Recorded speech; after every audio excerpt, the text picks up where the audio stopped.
Notimundo a la carta. Una opción para mantenerse informado. Con Gisela Bayona.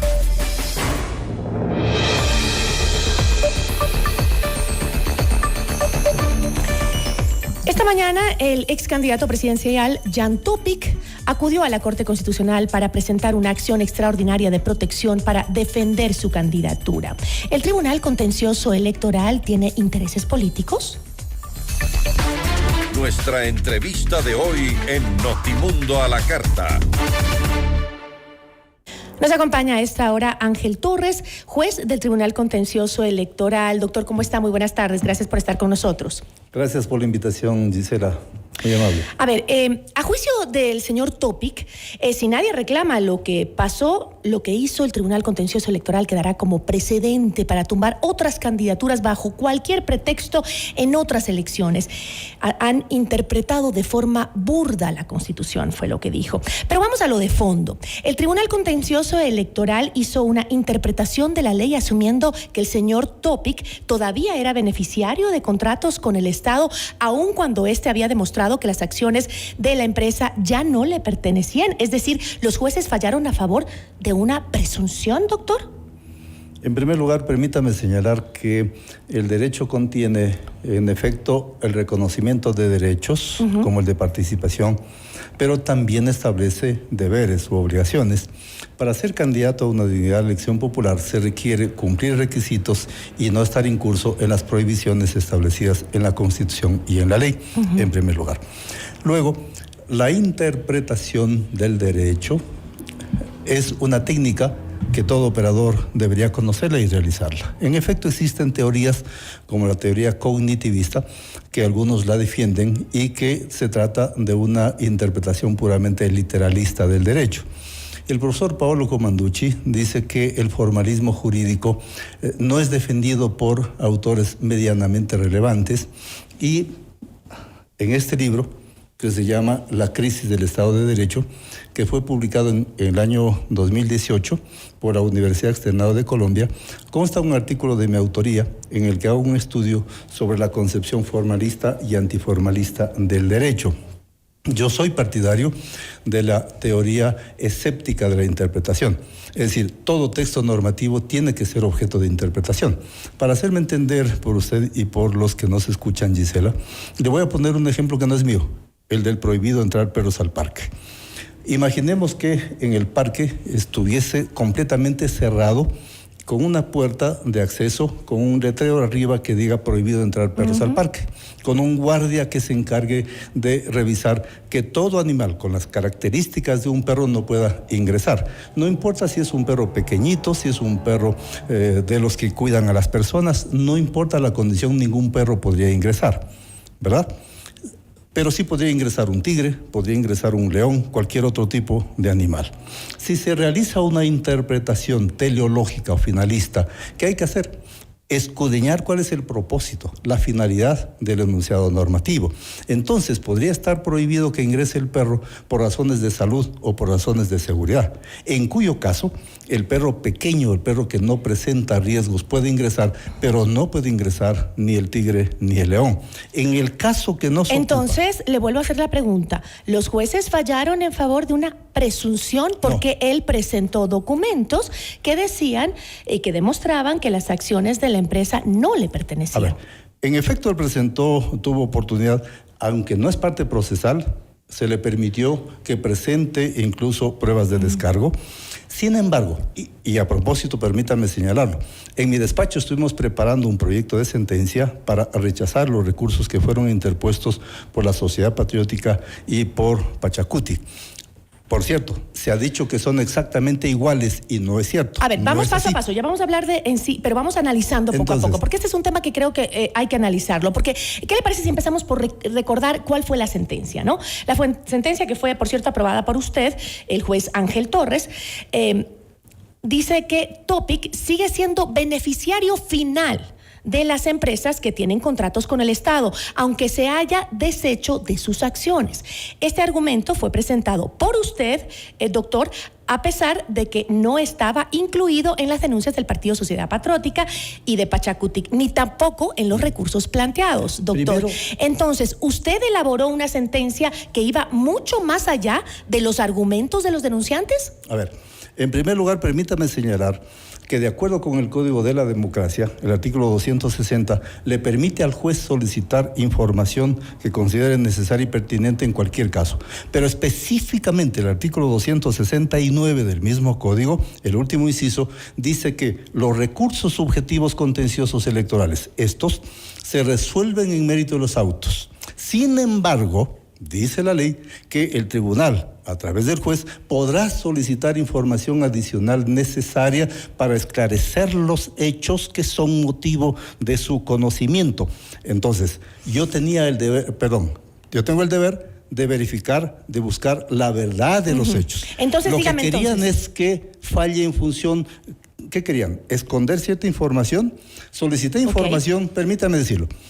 El Servicio de Rentas Internas, cuya información tiene lamentablemente el carácter de reservado, de confidencial, por así disponerlo el Código Tributario y la Ley de Transparencia y Acceso a la Información. Algunos dijeron... A ver, pero si Topic no es accionista, ¿qué fue lo que a usted le hizo suponer específicamente no me hace que suponer. Todavía él es beneficiario final de los contratos? Gisela, pero explíqueme, vamos a lo práctico. ¿Qué le hizo a usted pensar y decidir? Okay, ¿qué le hizo decidir? En el expediente constan pruebas específicas, claras, determinantes, que pero lamentablemente... ¿cómo? Si es reservado. Por eso. Pero es que yo tengo la obligación de conservar esa reserva, pero las pruebas están en el expediente, que son las que permitieron que el tribunal adopte una decisión. En esas pruebas consta que lo que intentó es simular una transferencia del dominio. Entonces está acusando a Topic de testaferrismo. Por esa razón es que el tribunal resolvió, conforme al Código de la Democracia, remitir a la Fiscalía General del Estado ¿por testaferrismo? Para que determinen. Nosotros no calificamos cuál es el delito, eso le corresponde a la Fiscalía General del Estado. Pero de la información queda absolutamente claro que el señor Topic sigue siendo el ¿beneficiario?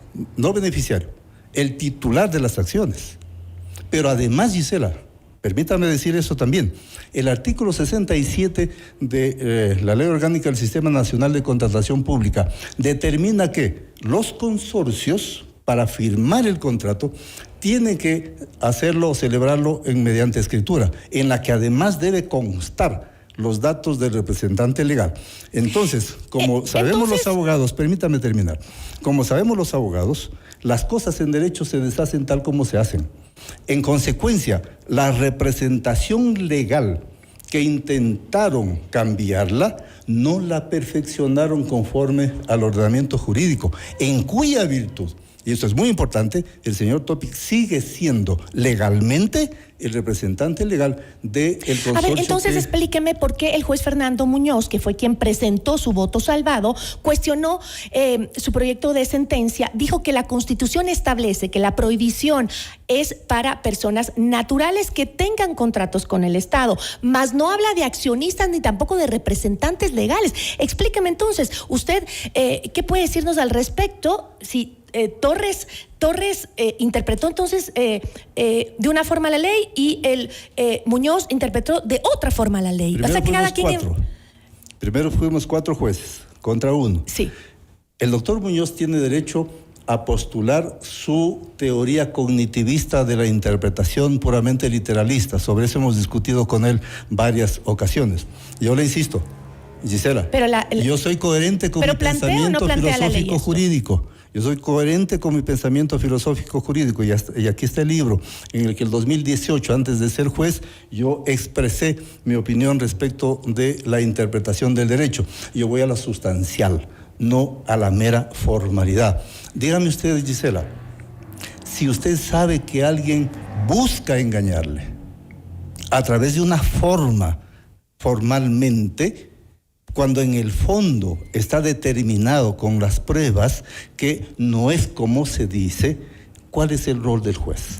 Ahora, permitir que se diga cualquier cosa, que se utilice cualquier argumento para tratar de evadir la Constitución y la ley. ¿Eso es lo justo? ¿Eso es lo correcto? ¿Jan Topic figura o no figura como representante legal de los contratos de ejecución pública? Le dije hace un momento, Gisela, que no perfeccionaron, de acuerdo con el artículo 67 de la Ley Orgánica del Sistema Nacional de Contratación Pública, el cambio de representante legal en el caso del municipio de Manta. Ok. Ahora, vamos a lo que se ha posicionado mucho en la opinión pública, ¿ya? Sobre lo que está pasando con este caso. La ciudadanía y también sectores políticos han cuestionado mucho que usted sea el juez que conozca la causa sobre Jan Topic, esto porque tendría vinculaciones con el gobierno. Por favor, explíquenos, ¿su yerno sigue perteneciendo a la directiva de ADN? En primer lugar, permítame señalar lo siguiente.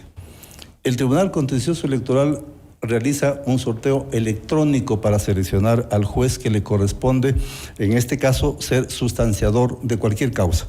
Pero ese sorteo se realiza de manera pública, no susceptible de ninguna forma de manipulación. Pero contésteme primero, ¿su yerno sigue perteneciendo? No, pero en primer lugar es importante No, porque decirlo. usted podía haberse abstenido de participar en el caso. Perdóneme. Yo tengo circunstancias establecidas en la ley y en la norma reglamentaria para presentar una excusa. Ninguna de aquellas que usted repite lo que están diciendo muchas personas. Le estoy diciendo lo que se ha posicionado en la opinión pública. Exactamente. No se adecúan a aquellas circunstancias, pero además pudieron haberme recusado. No se adecúan. ¿Cómo? A ver, ¿cómo puede decir que no se adecúan? No tendría un conflicto de interés en conocer una causa que significa un beneficio para ADN cuando su familiar es parte de ese movimiento político. Dígame, ¿en qué parte del proceso el expediente primero forma parte del movimiento ADN? ¿Quién presentó los recursos? ¿ADN? Pero obviamente esto estaría beneficiando. ¿No cree usted que debió por lo menos excusarse si su yerno Gisela, es parte del partido ADN? Usted está muy equivocada. Primero, Yo estoy equivocada. Sí, primero, no hago valoraciones políticas. Y segundo, yo tengo la obligación de excusarme, en efecto, cuando existan procesalmente circunstancias en las que incurra de tal forma que se pueda perder la objetividad del juzgador. Ok, le vuelvo a preguntar que no me respondió. ¿Su yerno es director provincial en Loja de ADN? Cuestión en la que yo jamás intervine, ni tengo por qué intervenir tampoco, Gisela. Entonces sí es. Y eso en momento alguno. Pero no me contesta. Sí, pero contésteme, ¿es o no es? Primero, para empezar a conversar, porque si no tiene sentido conversarlo. Ya le di la respuesta. Le acabo de decir que yo nunca intervine ni tengo por qué intervenir en asuntos de esa naturaleza. Que el economista Bravo sea dirigente de una organización política. Y que sea su yerno. En absoluto. Y que usted sea juez de una causa del Tribunal Contencioso Electoral. Gisela, cuando él sea para un candidato que es justamente el opositor al partido al que pertenece su... Yo entiendo que las personas que no conocen de derecho hacen esas afirmaciones. Si él fuese parte en un proceso, allí sí yo tengo la obligación, el deber de excusarme. No soy yo el que hace las leyes, Gisela. Yo lo que tengo que hacer es interpretarlas y aplicarlas. Pero además, insisto, en este caso, los recurrentes fueron el Partido Social Patriótica y el Movimiento Pachacútica. O sea, ¿usted considera que en ningún momento debió excusarse de conocer? Porque usted dice, por un lado, que la ley es interpretativa y por otro me está diciendo que no, que usted sigue la ley porque la ley no dice en ningún lado que tiene que excusarse, porque usted es... Sí, pero es que, Gisela, yo tengo la obligación de interpretar. Y tengo un mecanismo, pero en este caso, una forma de interpretación. Lo siguió a rajatabla, porque eso no estaba en la ley. El hecho de tener un yerno que tiene algo que ver con un partido político, cuando usted está dirimiendo. En momento alguno tengo interés, bajo ninguna circunstancia. Por último, supongamos que usted tuviera la razón. Porque no solo es el tema de Topic, es también el tema de la inhabilitación de otros asambleístas, como los de Construye. A ver. Entonces, usted dice, no debí excusarme, pero se trata de que usted conoce estas causas que han ayudado a que ADN despeje del panorama a sus principales adversarios. A ver, y usted dice, no hay... Qué pena por quienes, en lugar de cumplir las obligaciones que establece la Constitución y la ley, más bien busquen evadirla y acusar a los jueces, ¿no es cierto? Acusar a los jueces que hacemos justicia, que siendo duros, que yo reconozco que esas son decisiones muy difíciles, pero que eso es lo que la Constitución y la ley determinan, y buscan que los candidatos finalmente resulten ser personas idóneas, que no incumplan, que no busquen de una manera artificiosa simplemente superar las prohibiciones constitucionales. Lamento mucho, y si lo que buscan es que las personas hagan cualquier cosa en esta sociedad, entonces, pues bueno, eliminemos a los jueces y eliminemos la Constitución y las leyes. La Constitución y las leyes están para cumplirlas de manera real. Para cumplir lo que dice la norma, lo que dice la ley. No simulándola, no simulando cumplirlas, sino haciéndolo de verdad. Entonces, qué pena en el otro tema que usted ha referido. Las elecciones primarias, siento mucho decirlo, para muchas organizaciones políticas no han pasado de ser una simple y mera formalidad, que ni siquiera las cumplen correctamente. Entonces, si una organización política, cualquiera que sea, con independencia de los nombres, no ha cumplido adecuadamente con las elecciones primarias, y para responder lo que usted dijo en relación con el caso Construye, en 4 casos no están las renuncias de los candidatos que fueron seleccionados. Sí, pero doctor, siempre a la ciudadanía le va a quedar la duda, lamentablemente, porque estamos hablando de un tribunal que debería basarse en derecho técnicamente, y que estamos en un proceso político que está permeando todas las instituciones del Estado. Lamento, y queda la duda, lamentable, entre la ciudadanía. Incluso profesionales que dicen ser especialistas, que ni siquiera leen las sentencias, ni siquiera las analizan, y por tanto, por mera intuición, dicen cualquier cosa. Doctor, acabamos de leer la sentencia con usted, y la sentencia nos sigue dejando dudas. No. Yo entiendo que usted tenga dudas, pero no la leímos en su totalidad. A mí me tomó 1:30 exponer la sentencia, de tal forma que no se puede dar una interpretación global con un pequeñito párrafo, sino analizando toda la sentencia, de tal forma que, y eso lamentablemente suele suceder, suele ocurrir, no existe objetividad en quienes nos critican. Insisto, ni siquiera leen el conjunto, la totalidad de la sentencia, sino aquellas partecitas que buscan, que sirven para, de alguna manera, sostener ciertas opiniones. En esa línea, con el mayor de los respetos a usted y a las personas que nos critican, creo que hace mucho. No, yo no le critico, yo solo cuestiono, ese es mi trabajo, yo solo estoy cuestionando. Y lamentablemente queda esa duda, y sigue quedando en la ciudadanía, porque hay muchas coincidencias, doctor. Ojalá. Muchas coincidencias. Seguramente su yerno es muy capaz de estar en el cargo, pero coincide con momentos políticos que la gente no es ciega y los ve. Gisela, si me dijesen que la sentencia es absolutamente arbitraria, indebida, y me dieran las razones de peso, pues yo le acepto absolutamente. Yo soy estudioso del derecho, soy humilde, más allá de lo poco que he aprendido, soy humilde y aprendo todos los días. Bueno, con eso me voy a quedar, doctor. Yo le agradezco mucho por haber venido a esta entrevista. Le agradezco a usted. Muy amable. Nos acompañó el juez Ángel Torres del Tribunal Contencioso Electoral. Notimundo a la carta.